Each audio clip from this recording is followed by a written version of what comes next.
Hello, first period. Hope you're doing fabulous this Monday morning. I'm sorry that I cannot be here today, but I am going to make this video so that you feel good about your first lesson in the trigonometry unit, and then that way when I get back tomorrow you can't say, oh, we didn't learn anything yesterday. Sorry. So before we start this lesson, every single person needs a notes page. You should have gotten a tangent notes page, and you also need your calculator. You cannot do trigonometry without a calculator. So I need you to pause this video until everyone has a calculator. Okay, so hopefully now everyone is at their desk, they have notes, and they have a calculator. So first of all, let's look at these four situations. That's not your bell. Okay, so we've got number one. We can solve number one because that's good old Pythagorean theorem. So everyone in this class knows how to solve number one, a squared plus b squared equals c squared. Awesome. Number two.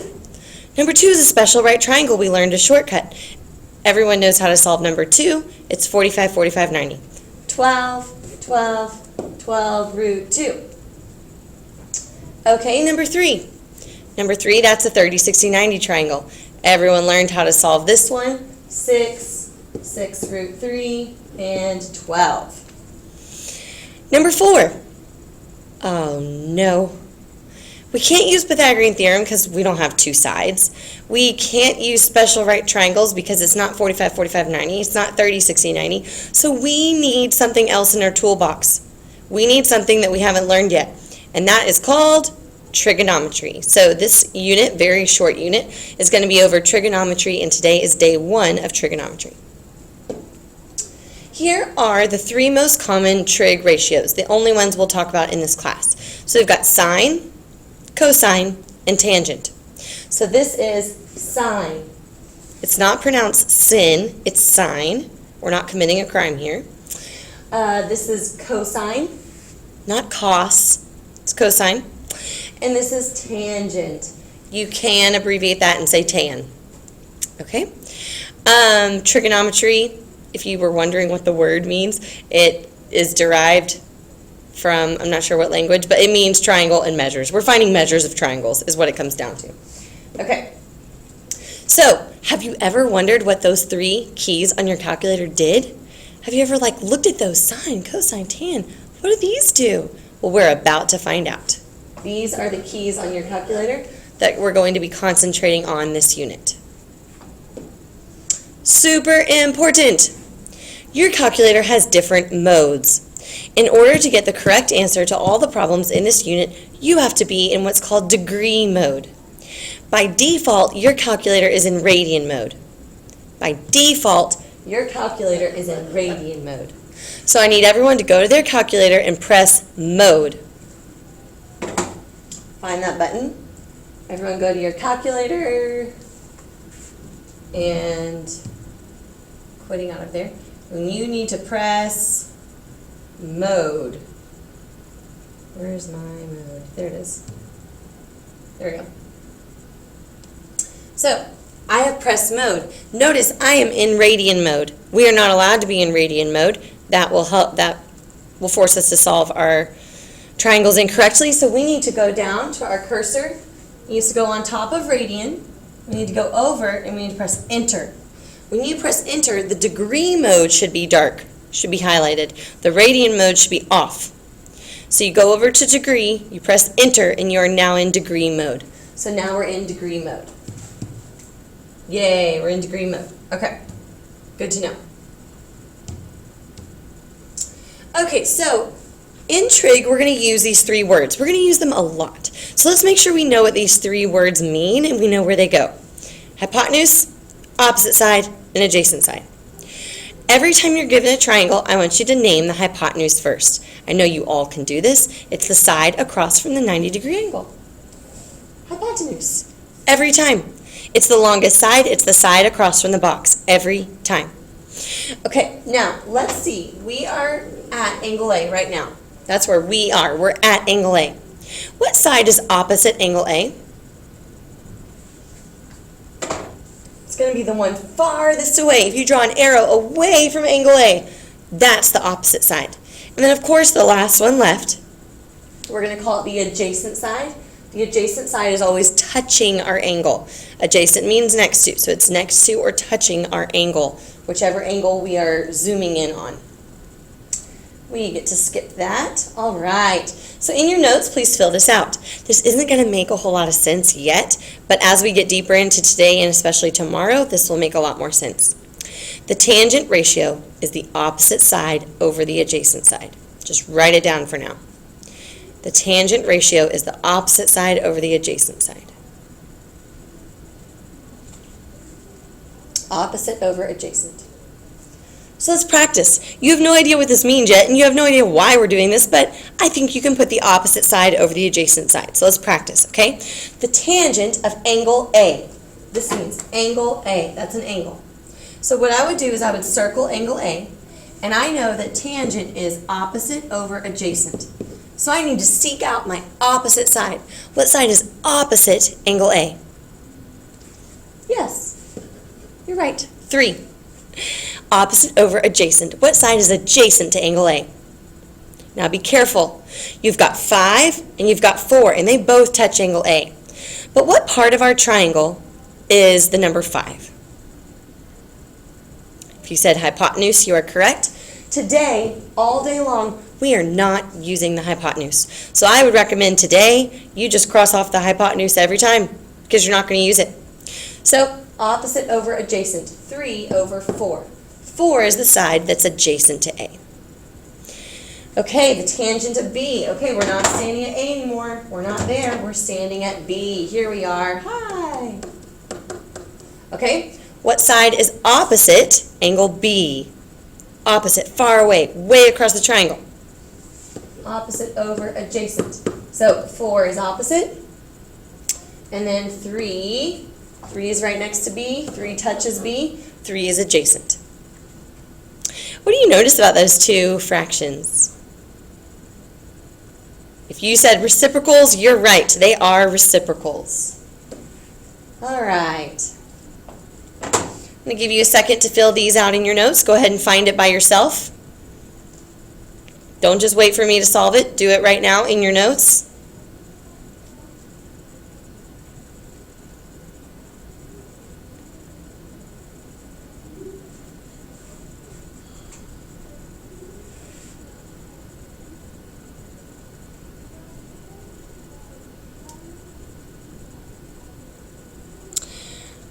First step, I would find that hypotenuse and I would exit out. I would find the hypotenuse and I would exit out so I don't accidentally choose it as one of my answers. Okay, now I look at angle S. Opposite over adjacent. Opposite over adjacent. What side is opposite S? Well, it's 30. What side is adjacent to S? Well, it's 16. That is not a finished answer. That is not a final answer. You need to go to your calculator and do 30 divided by 16. Math, enter, enter. 15 over 8 is the final answer.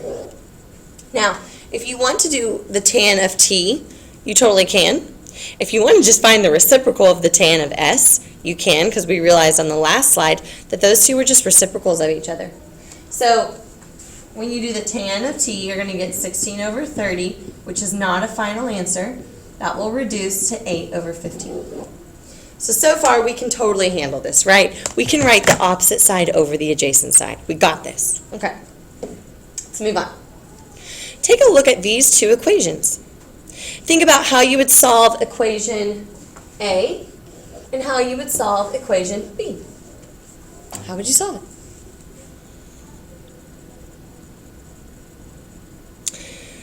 What I see when I look at those is I see cross multiplying. Because I see that I can take this 10 and I can put it over 1. I can take this 10, I can put it over 1, and I can cross multiply. X equals 10 times 5 divided by 1. X equals 10 times 5. On this one, I notice I can cross multiply. 5 times 1 divided by 10. 5 times 1 divided by 10. So I want you to notice that in equation A, x is in the numerator, x is on top, and I'm multiplying. In equation B, x is in the denominator, and I'm dividing. The good news is denominator starts with a D and divide starts with a D. So you can remember this really easily. Denominator, divide. Every time x is in the denominator, you're going to end up dividing. And when x is in the numerator, you're going to multiply. So there are probably blanks in your notes to fill this part in. So I will let you fill this in. Sorry that the camera keeps refocusing. When x is in the top of your fraction, you're going to multiply. So on this one right here, if you wanted to solve for x in this equation, you would say 10 times tan of 54. When x is in the bottom of your fraction, you're going to divide. Denominator, divide. Denominator, divide. So on this one right here, you're going to do 7.5 divided by tan 20. So moral of the story, when x is on top, you multiply. When x is in the denominator, you divide. So let's actually solve for this. Let's actually solve for x. Where's x? It's on top. It's in the numerator. So we're going to multiply. So in your calculator, you need to type 10 times tan 54. So I want everyone to do that. And make sure you get 13.76. Because if you get a different number, that means you're in radian mode. So everyone go to your calculator and type 10 times tan 54. So we have now solved for x. It is 13.76.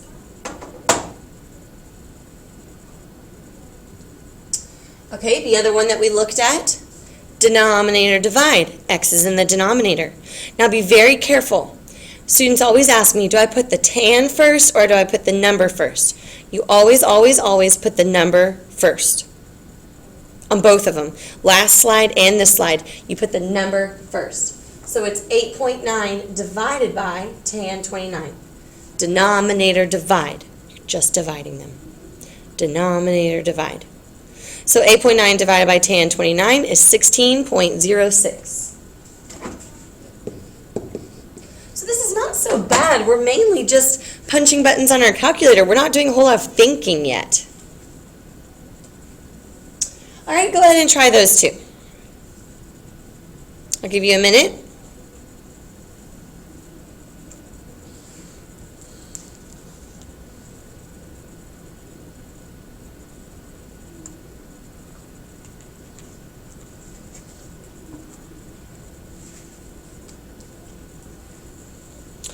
On that first one, x is in the numerator, x is on top. So you need to multiply, multiply. You always put the number first, not the tan. You always put the number first. So 12 times tan 44 should go in your calculator. So in your calculator, 12 times tan 44. You should have gotten 11.59 if you're in the right mode. Okay, the next one, surprise, surprise, I gave you one of each. The next one, x is in the denominator. Denominator, divide. Put the number first, put the number first, put the number first. 31 divided by tan 42. 31 divided by tan 42. Everyone type it, don't just sit there. Everyone should be typing this with me. Hopefully you beat me. The answer is 34.43. Oh, it says nearest 10th. Miss Tanton didn't follow the directions. 11.6, 34.4. Okay. Now we're actually ready, after all that background stuff, we are ready to actually solve a problem. We're going to solve for that side. Before today, you had no clue how to solve for that side. But now, with trigonometry, we can solve for that side. So here's how you set up a trig equation. Today is just tangent. It's tangent only. So today, every single time, you write tan. I call that my template. I want everyone to write your template down with nothing filled in. Just write your template. Now, every time you write a trig function, you put tan first, then you put the angle. The angle always goes inside the parentheses. The angle always goes next to tan. So where's the angle? It's right here. Tan of 43 equals, we know our tan ratio is opposite over adjacent. Opposite over adjacent, opposite over adjacent. So what's opposite of 43? What's opposite of 43? X. What's adjacent to 43? 12. Now that we've set up our equation, now we know how to solve because we've already practiced solving. Where's X? Numerator or denominator? X is in the numerator, so you need to multiply. When X is in the numerator, you multiply. When X is in the denominator, you divide. 12 times tan 43. Now is when we go to our calculator because we cannot do trig in our head. 12 times tan 43. 11.2. So we have now found the missing side. That side is 11.2 units long. So that triangle is almost an isosceles triangle, not quite though. Let's move on. So let me tell you about, I call it the equation anatomy. Equation anatomy. How do you set up a trig equation? So I've already talked about this, but the first thing you put is tan. That's always what you write first. The second thing you put is the angle measure. The angle measure is the only thing allowed to go in those parentheses. The next thing you put is the opposite, and then the next thing you put is the adjacent. So that's how you set one up. You've got your tan, you've got your angle measure, you've got your opposite, and you've got your adjacent. So it'll look something like that. The only thing allowed next to tan is the angle. Please always, always, always put this equal sign, because I have students a lot of time leave off that equal sign, so be aware of that. Okay, I'm going to start to go a little bit quicker. Ready? Let's write the equation. You always start with tan. Tan.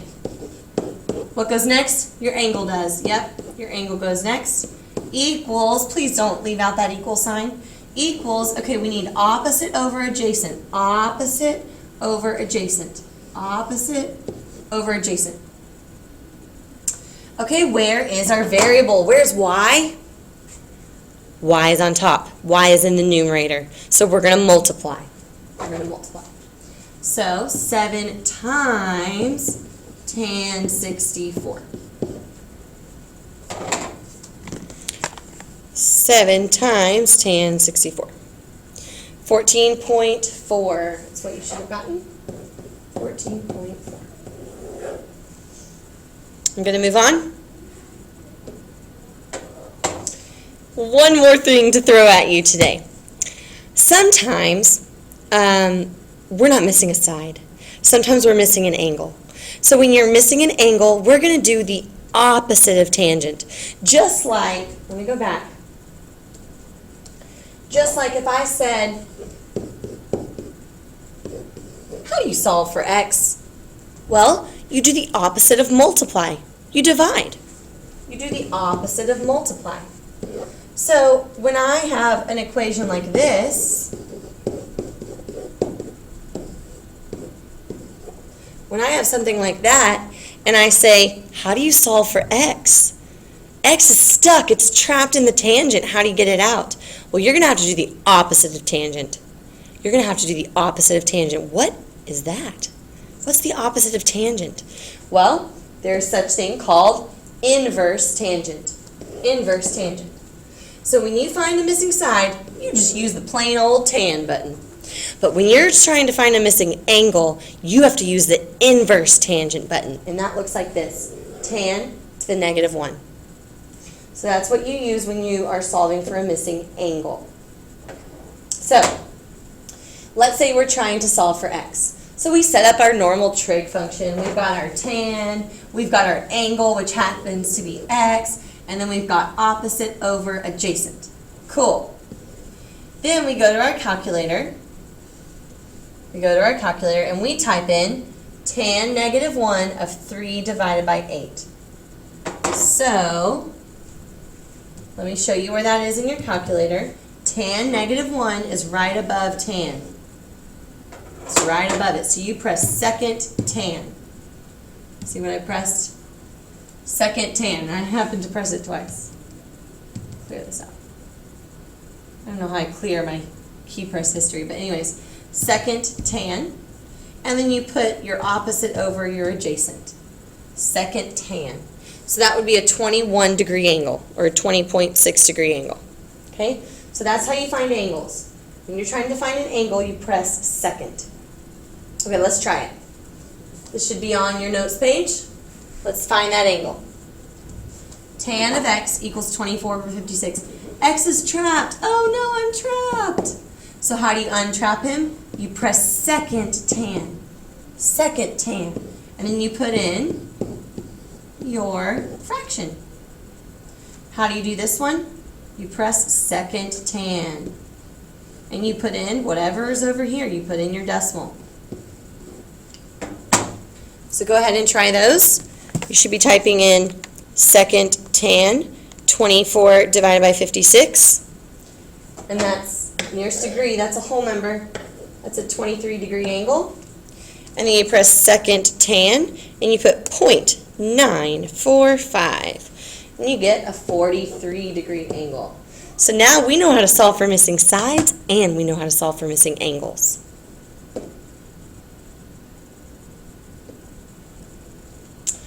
Okay, let's start it how we always start. You write the word tan every time. Then what do? You put the angle in here. The angle, we don't know the angle. The angle's x, that's okay. You still put the angle there. Then you put an equal sign. And then you put a fraction. Opposite over adjacent. Opposite over adjacent. Opposite over adjacent. X is trapped in the tan function. So how do we untrap it? We press second tan. So do second tan and put 9 divided by 7. Second tan, 9 divided by 7. 52 degrees. 52 degree angle. Okay. That's all I'm going to do with you today. You're going to spend the rest of the time working on your worksheet. You can work with one person, no big groups. You can work with one other person, and of course you're going to turn it in before the bell and make sure that you're in degree mode. And then you will put your calculator away, and I will see you tomorrow.